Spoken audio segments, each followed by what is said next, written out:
Hello, people. How are you all? Welcome back to my channel. Now, I know it's been a long time since I last posted a video, but then my physical batches actually started in Chandigarh. And in the beginning of batches, it's always a little more hectic.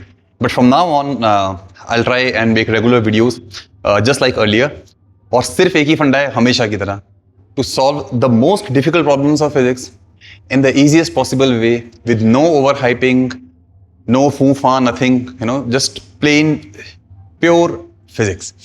तो उसी context में आज जो मैं आपके लिए एक problem लेके आया हूँ ये प्रोजेक्टाइल मोशन की है और इस एक प्रॉब्लम को हम लोग तीन बहुत डिफरेंट तरीकों से अप्रोच करेंगे और आप देखना कि कैसे तीनों तरीकों से आंसर बिल्कुल सेम आता है and will try to learn a lot of new things for some of you it will be the first time. So let's get on with it. The problem goes something like this. So several particles are projected simultaneously in the same vertical plane from a fixed point O, all with the same initial speed but with different angle of projection with the horizontal. Now इस पूरे question में सबसे important चीज जो हमें समझ में आ रही है वो ये है, साइमल्टेनियसली प्रोजेक्ट किया है, very important. Same vertical plane, very important. Same fixed point O, same speed but different angle, right? तो सिचुएशन कुछ ऐसी है कि एक बिल्डिंग के टॉप से बहुत सारी बॉडीज को सेम वर्टिकल प्लेन में, राइट, ये नहीं कि एक को आगे एक को इधर और एक को इधर, 3D नहीं है, सेम वर्टिकल प्लेन में अलग अलग एंगल पे सेम स्पीड से बॉडीज को प्रोजेक्ट कर दिया है हमने साइमल्टेनियसली. तो फर्स्ट टू ऑप्शंस ये कह रहे हैं, after time T all the particles lie in a circle. मतलब एसेंशियली ये क्वेश्चन सब्जेक्टिव में आए तो ये पूछेगा find the locus of all the particles at any given time T. कि सारे पार्टिकल्स ऐसे कौन से कर्व के ऊपर लाई करते हैं अगर किसी भी टाइम टी पे उनकी फोटो ली जाए, सबकी स्पीड सेम है, सबका वर्टिकल प्लेन सेम है.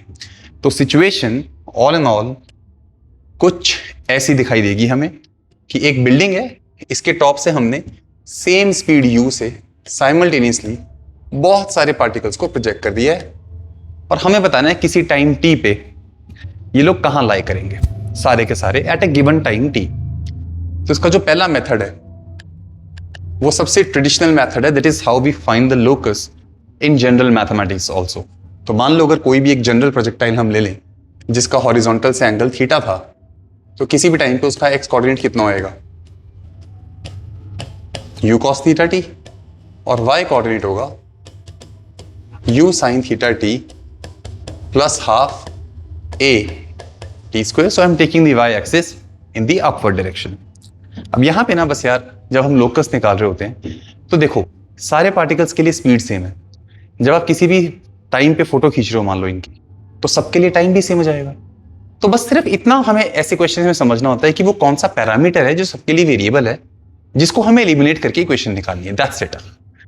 और वो पैरामीटर यहां थीटा है क्योंकि सबकी स्पीड सेम है, सबके लिए जी सेम है, किसी टाइम पे सबका टाइम भी सेम है लेकिन सबका थीटा अलग अलग है. तो हमें सिर्फ इस मेथड में थीटा को एलिमिनेट करना है, which I think is very very easy.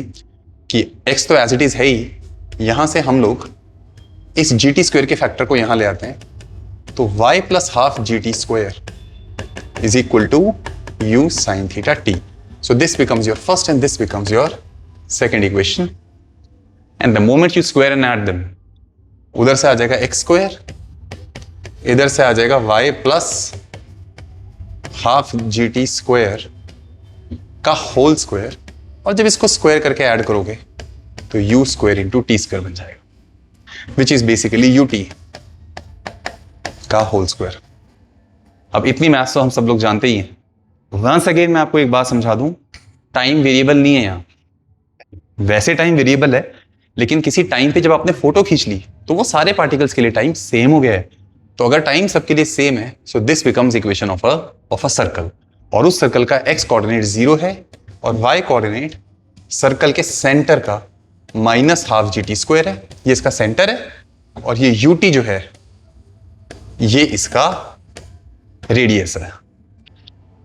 और एक बात याद रहे, जो राइट हैंड साइड पे यू टी लिखा है वो भी सबके लिए सेम है किसी गिवन टाइम पे, क्योंकि सबकी स्पीड सेम है लेकिन सिर्फ सबका एंगल अलग है. तो विच मीन्स दैट होगा ये कि x coordinate 0, y coordinate minus half g t square, यहां पे और अगर हम एक सेंटर बना लें, सर्कल सॉरी, तो सारे पार्टिकल इस सर्कल पे लाई करेंगे। ये सर्कल का सेंटर नीचे गिर रहा होगा जी से, तभी इसका coordinate half g t square आया है, और इसका रेडियस किसी भी टाइम पे होगा यूटी। ये मेरे को इस मैथ्स की क्वेश्चंस ने चुपचाप बता दिया।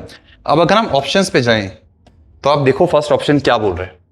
After a time T all the particles lie in a circle, yes, whose center is vertically below O, yes, as time increases center falls with acceleration G। तो ये ऑप्शन बिल्कुल सही है, लेकिन हमें इसके अलावा और भी बहुत कुछ पता लग गया है कि वो सेंटर G से फॉल कर रहा है और जो रेडियस है वो U इंटू टी है। ये पहला मेथड है, इसमें हमें इक्वेशन लिखनी पड़ी और इक्वेशन को सॉल्व करना पड़ा। दूसरा मेथड देखो, ये है लेजेंडरी। अगर आप इसको समझ गए तो वंस अगेन थोड़ा लेवल अप हो जाएगा हमारा। मैं चाहता हूं आप ऐसा माइंड एक्सपेरिमेंट करो। एक इमेजिन करो कि जैसे ही आपने इन सारी बॉल्स को फायर किया, अर्थ का जी गायब हो गया। इमेजिन यहां पे एक्सेलरेशन ड्यू टू ग्रेविटी है ही नहीं, फोर्स लगनी बंद हो गई, खत्म कहानी। क्या होएगा? अब अगर आपने यू वेलोसिटी से फायर किया है सबको और कोई एक्सेलरेशन ही नहीं है, तो सबका पाथ स्ट्रेट लाइन होगा और किसी भी टाइम पे वो कहां मिलेंगे? यूटी पे मिलेंगे, है ना? इसका मतलब अगर ग्रेविटी ना होती तो ये सारे के सारे अपने ओरिजिनल पाथ पे जाते जाते, एंड ऑफ कोर्स ये सारे कहां मिलते? एक सर्कल पे ही मिलते हमें किसी भी टाइम पे, और सर्कल का रेडियस होता है यूटी। फिर मेरा दिमाग काम किया कि यार अगर ये काम एब्सेंस ऑफ ग्रेविटी में है, तो हम लोगों ने एक टॉपिक पढ़ा होता है relative motion between two projectiles. यानी कि अगर मैं एक प्रोजेक्टाइल पे जाके बैठ जाऊं तो मेरे को किसी भी दूसरी प्रोजेक्टाइल की वेलोसिटी हमेशा कांस्टेंट दिखती है। क्यों? क्योंकि मेरी एक्सेलरेशन भी जी होती है, उसकी भी जी होती है, और रिलेटिव एक्सेलरेशन जीरो हो जाती है। तो फिर मेरे दिमाग में ये आया कि अगर मैं थॉट प्रोसेस करूं एक, और एक पार्टिकल को जस्ट जीरो वेलोसिटी से फ्री फॉल करा दूं। इमेजिन करो एक बॉडी को ड्रॉप कर दिया आपने और आप उस पे जाके बैठ जाओ। आपको इनिशियल वेलोसिटी जीरो मिली है, लेकिन आप फॉल कर रहे हो फ्रीली। अब जब आप उस पे जाके बैठ जाओगे और ग्रेविटी ऑन कर दिया आपने, तो सारे जी से गिरेंगे, आप भी जी से गिरोगे। तो आपको उन सबका मोशन अभी भी कैसा दिखाई देगा? Straight line. और वो स्ट्रेट लाइन में सबकी वेलोसिटी आपको यू दिखाई देगी, क्योंकि आपकी अपनी इनिशियल वेलोसिटी जीरो है। इमेजिन किया हमने, यानी कि उस बंदे के फ्रेम में सारे पार्टिकल्स किस पे दिखाई देंगे? एक सर्कल पे दिखाई देंगे, और वो बंदा खुद कैसे गिर रहा है नीचे ग्राउंड फ्रेम में देखा जाए तो जी एक्सेलरेशन से। तो दोनों को सुपर इंपोज कर दो, तो ग्राउंड फ्रेम में क्या होएगा? वो सारे पार्टिकल्स सर्कल पे मिलेंगे, लेकिन उस सर्कल का सेंटर जी एक्सेलरेशन से नीचे गिर रहा होगा। इसमें हमें कुछ भी लिखना नहीं पड़ा। मेथड 2, थॉट प्रोसेस, जस्ट एक थॉट एक्सपेरिमेंट किया हमने और relative motion between two projectiles को काम में ले लिया और किसी एक बॉडी के ऊपर जाके बैठ गए जिसको ड्रॉप किया। Second method, relative motion. Third method, ये और भी मजेदार है, और ये मैं हमेशा बोलता हूं प्रोजेक्टाइल में कि प्रोजेक्टाइल मोशन को फास्टेस्ट तरीके से करना है ना, शिफ्ट टू वेक्टर्स। एक्स और वाई में ब्रेक मत करो, उसको वेक्टर्स में काम करो। अब इससे पहले कि मैं आपको ये बताऊं कि सब क्या हो रहा है, थोड़ा सा रिवाइज कराता हूं मैं। मान लो एक सर्कल है, लेकिन उस सर्कल का सेंटर ओरिजिन पे नहीं है। ओरिजिन मान लो यहां कहीं है, और जो सर्कल का सेंटर है उसका पोजीशन वेक्टर है आर ओ, ऐसा मान लो आर ओ वेक्टर। तो इस सर्कल पे कोई भी पॉइंट पी लोगे अगर आप, और उस पॉइंट का अगर पोजीशन वेक्टर मैं कुछ आर वेक्टर कह दूं, तो ये जो वेक्टर आएगा ट्राइंगल लॉ से, ये वेक्टर आ जाएगा आर माइनस आर नॉट। और क्योंकि सर्कल में ये डिस्टेंस हर जगह कांस्टेंट है, तो एक सर्कल की वेक्टर इक्वेशन हो जाएगी कि magnitude of r minus r naught is a constant. देखते जाना, बहुत मजा आएगा। यानी कि वो सर्कल की इक्वेशन जो फर्स्ट मेथड में वो x square plus y square equal to r square type की थी, वो वेक्टर्स में बड़ी प्यारी होती है कि वेक्टर का मॉड कांस्टेंट है, तभी वो सर्कल है सेंटर से देखा जाए तो। अब मैंने सोचा ओके, अगर ऐसा है तो क्यों ना मैं इसी पे जाऊं और किसी एक प्रोजेक्टाइल के बारे में सोचूं, किसी एक प्रोजेक्टाइल के बारे में। तो उस प्रोजेक्टाइल का किसी भी टाइम पे जो पोजीशन वेक्टर आएगा, एक्स वाई में तोड़ना नहीं है, s equal to u t plus half a t square, ये आएगा। जी को ना जी वेक्टर रहने दो, माइनस माइनस कुछ नहीं करना, वेक्टर में काम कर रहे हैं हम। आई कैप जे कैप कोई सीन में नहीं है, कुछ नहीं है, शुद्ध वेक्टर्स। यार अगर ऐसा है तो r vector minus half g vector into t square equal to क्या बन गया बेटा, यू वेक्टर इंटू टी। यहां पे मैंने थीटा इंट्रोड्यूस नहीं किया है।